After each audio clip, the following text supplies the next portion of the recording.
دنیا میں احترام کے قابل ہیں جتنے لوگ، میں سب کو مانتا ہوں مگر مصطفیٰ کے بعد۔ آج جو اسماء النبی صلی اللہ علیہ وسلم میں جو نام مبارک ہے وہ محمد صلی اللہ علیہ وسلم۔ محمد حضور اکرم صلی اللہ علیہ وسلم کا ذاتی نام ہے، جس کے معنی ہے وہ ذات جو سراپا تعریف اور ستائش ہو، جس کی بے حد تعریف اور توصیف کی گئی ہو اور ہمیشہ ہی کی جائے، اور جو ہر عیب سے مبرہ ہو۔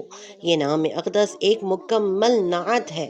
خصائص کبریٰ میں روایت ہے کہ لوگوں نے حضرت عبد المطلب رضی اللہ تعالیٰ عنہ سے دریافت کیا کہ آپ نے اپنے پوتے کا نام محمد کیوں رکھا، جبکہ آپ کے بزرگوں میں کسی کا بھی یہ نام نہیں تھا۔ حضرت عبد المطلب نے فرمایا کہ میں نے یہ نام اس لیے رکھا ہے کہ اہل زمین اور تمام ساکنان عرش ہمیشہ ان کی تعریف و توصیف کریں گے۔ اصل میں حضرت عبد المطلب کو چاہے زمزم کھودنے اور اس کا نشان بتانے کی طرح خواب میں یہ امر تعلیم کیا گیا تھا۔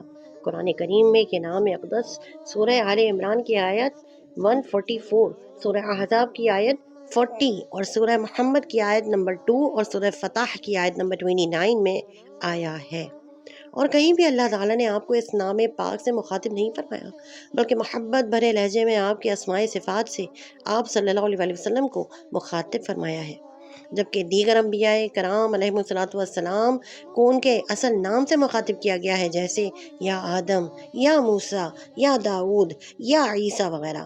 حضرت جامع رحمۃ اللہ تعالیٰ علیہ فرماتے ہیں، یا آدم است با پدر انبیاء خطاب، یا ایہا النبی خطاب محمد است۔ توصیف مصطفیٰ میں پاس ادب ہے لازم، کہتا نہیں خدا بھی ان سے کہ یا محمد۔